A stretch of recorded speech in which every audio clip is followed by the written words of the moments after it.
लेकिन वहीं अब भारत के जवाब से अमेरिका में हड़कंप मचा हुआ है। ये जवाब भारत ने टैरिफ लगाकर ही दिया है और अमेरिका में मांग उठने लगी है कि भारत से रिक्वेस्ट की जाए राहत देने की। दरअसल भारत अमेरिका के बीच ट्रेड डील पर बात चल रही है और इसी बातचीत के बीच अब भारत की तरफ से दालों के ऊपर लगाए गए टैरिफ को लेकर ये मांग उठने लगी है। खेल क्या है? सारा खेल ये है, मिड टर्म्स हार गया, I will get impeached. White house के बाहर डोनाल्ड ट्रंप, ये ले अपना बोरिया बिस्तर पैक कर, सूटकेस पकड़, आउटसाइड। इससे डर है इसको भाई को। Modi, Maduro and Macron, Trump makes shocking claims about world leaders and fiery GOP speech. Assassination attempt हुआ है ट्रंप के ऊपर। ईरान का जो खमेनी है, मरने से पहले उसने बोला कि मैं ट्रंप को मार के ही मरूंगा, और उसने अभी अभी अपने लोगों को बोला है जहां पर भी आपको मौका मिले आप ट्रंप को मार दीजिए। लो जी, अभी उन्होंने अनाउंस किया खमेनी ने, और एक पागल आपको मिल गया जिसने कि सीधा ट्रंप को मारने के लिए एक बैग रख दिया उसके रास्ते में। लेकिन भारत में डोनाल्ड ट्रंप के बहुत ही करीबी एम्बेसडर सर्जियो गोर ने इसका अनाउंसमेंट कर दिया है। Alternate method to transfer money from country to country, that is in place of SWIFT. If a new system comes up, that's going to put a slap. So there are fears in the minds of Donald Trump. जहां अमेरिकी सीनेटरों ने भारत द्वारा दालों पर लगाए गए 30% tariff को हटाने की मांग की है। आपको बता दें, सीनेटर अमेरिकी कांग्रेस यानी वहां की संसद में अपने राज्य के चुने हुए प्रतिनिधि होते हैं और इन्हीं चुने हुए प्रतिनिधियों ने अब भारत के द्वारा लगाए गए टैरिफ को लेकर राष्ट्रपति डोनाल्ड ट्रंप को एक चिट्ठी लिखी है। Speech Trump on PM Narendra Modi. Trump praised US military capabilities, claiming no country matches the quality of American weapons. He criticized delays in US weapons production and delivery, saying allies often wait years for equipment. Trump cited India's order of 68 Apache helicopters, noting that India had to wait nearly 5 years for the delivery. साथियों, इस समय जो America में मांग उठ पड़ी है कि किसी भी तरीके से वहाँ के लोग ये कह रहे हैं कि ट्रंप को कि आप किसी भी तरीके से आप ये कहो कि जो चीज़ हम भारत में भेजते हैं, भारत में एक्सपोर्ट करते हैं, उसका जो है टैरिफ जो हम भारत उस पर कम करें। अब साथियों, ट्रंप पे ये मांग पहुंचनी शुरू हो गई है। लेकिन साथियों, जाहिर सी बात है, जब ट्रंप बार बार इंडिया को धमकी देता है कि हम इंडिया पर टैरिफ बढ़ा देंगे 50%, 500%, फिर कभी 575%, और अभी उन्होंने दूसरे देशों पर अलग से 25% टैरिफ की मांग करती है। ऐसी स्थिति में साथियों, भारत जो है अपने किसानों को सुरक्षित रखने के लिए जो चीज भारत में ज्यादा मिलता है, जाहिर सी बात है, अगर दूसरे देश से इंडिया में आएगा तो भारत उस पर ज्यादा टैरिफ लगाएगा। लेकिन साथियों, भारत जो है टैरिफ लगाता है किसी भी देश पर, किसी भी सामान पर, तो इतना अधिक नहीं लगाता है कि उनका ज्यादा नुकसान हो, ठीक है। लेकिन अब फिर भी उनकी स्थिति इस समय ऐसी है कि उन्हें अब ये मांग करनी पड़ी ट्रंप से कि किसी भी तरीके से आप इंडिया को मनाइए कि जो 30% टैरिफ है उनको किसी भी तरीके से घटाकर 25 या 20% India. One is the local. Is that why that America is now trying to come towards and trying to reset with India? Yeah, but that is the moot question. You see, resetting with India is because they know for sure that without India they are nothing.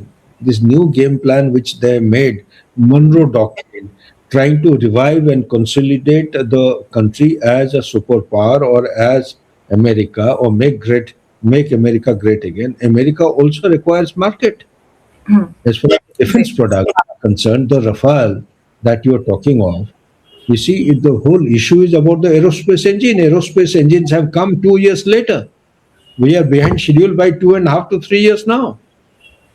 Okay, our aircrafts which are supposed to have been airborne last year was yet to be receiving the engines from America. Same is the case with the Apache helicopters. They're supposed to have been provided to India a long time back. But one has to, and he makes dramatics, rhetorics.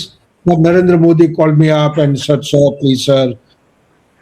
So he's trying to actually decide and make mockery of the head of a country. That's not on. So many things. Look at the tariff. 500% of tariff. Is this on? And the trade negotiation. So all these dramatics, you see, that's why I said threat, pressure, and ignoring India is not going to work. If they continue to do this, India has already created an architecture, ecosystem, or a roadmap how to evolve and develop and progress alternate means and methods. Yes. started with tariff. India, much ahead of time, had anticipated that Donald Trump is going to resort to some kind of this kind of out of the world techniques. So we had gone in for FTA, call about UK, call about the European Union. It is in a very advanced stage. Call about EFTA with Australia, with other countries. We Middle are East. yeah. So we are going in, very soon. Today, Germany, although Germany is part of the European Union, we are going in for talks with them. But look at the deal that we have had with Germany. Delivery. He said Prime Minister Modi personally approached him over the delay. India ordered 68 Apache and Prime Minister Modi came to see me. He said, "Sir, may I see you please?" Yes, he said, recounting the interaction. अच्छा, अब बात यह है कि इसको भारत में विपक्षी पार्टियों ने बहुत की, सर मे आई सी। अरे कोई मांग थोड़ा ना रहा है ट्रंप से यार, कोई हैव अ हार्ट। तुम लोग कुछ भी बकवास करते हो यार, बेसर पैर की बात है। वो ट्वीट कर रहा है वो वहां पे कि मोदी झुका हुआ है वहां पे और ट्रंप ऐसे खड़ा हुआ है। अबे मोदी जी कहते हैं कि तुम्हें अरबों रुपए दे दिए भाई, मेरे हेलीकॉप्टर दे दे मुझे यार, तूने पैसे पकड़ लिए हैं। ट्रंप खुद कह रहा है कि हमने पैसे ले लिए। India ordered 68 Apaches and prime minister Modi came to see me. क्यों ना जाए मोदी जी वहां पे, क्यों ना मांगे कि भाई तूने पैसे पकड़ लिए हैं, तू सामान कब देगा? कल अगर आप किसी आदमी को सामान, आपने लाखों करोड़ों रुपए दे दिए किसी आदमी को, ठीक है, कोई भी XYZ, और उसने बोला कि साहब मैं ये दे दूंगा, आप उससे जाके बोलोगे नहीं यार दे दो, कब देगा भाई, प्लीज दे दे यार, प्लीज मेरा काम तो कर। यही तो बोला है। उसको यहां पे भारत में ऐसा दिखा दिया कि मोदी झुक गया, उसको झुक क्या गया, पैसे दिए हैं यार। पाकिस्तान थोड़ा है कि भीख में कुछ मांग रहे हैं तुमसे, तुमने पैसे पकड़े हैं, सामान दो ना यार।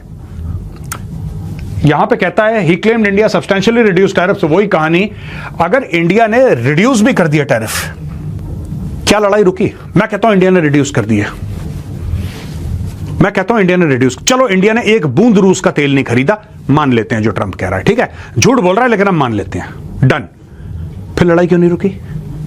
वो तो अभी भी ठोक रहा है, वो तो अभी भी, उसने कल परसों फिर मिसाइल मारी उसने, एनर्जी इंफ्रास्ट्रक्चर में यूक्रेन की आग लगा दी उसने। अब दोस्तों ये कह रहा है कि India substantially reduce tariffs because of issued link to Russia. तो साथ ही यहाँ पर भी हम देख सकते हैं कि किस तरीके से इंडिया जो है अपने वैश्विक राजनीति में अपनी जगह बनाते जा रहा है, और इसमें साथियों हमारे पीएम मोदी जो है इनका काफी बड़ा हाथ है। और जो बाकी नेता हैं, ठीक है, जैसे एस जयशंकर, अजीत डोभाल, चाहे अमित शाह, ये जो नेता हैं वैश्विक स्तर पर जिस तरीके से बयान देते हैं, इनके बयान को लोग सीरियस लेते हैं, क्योंकि भाई अब ये किसी तरह का हंसी मजाक के बयान देने के मूड में नहीं है, ठीक है। चाहे अगर कोई दूसरा मध्य प्रदेश गलत है तो ये उनको ऐसे बयानबाजी करते हैं कि उन्हें भी पता चल जाए कि इंडिया जो है इसमें हमारे साथ नहीं थे। और टैरिफ के मामले में यही हो रहा है कि इंडिया जो है साथियों अमेरिका के साथ नहीं किया और उसकी नीति को भी एक्सेप्ट नहीं किया, क्योंकि उसमें भारत का फायदा नहीं था।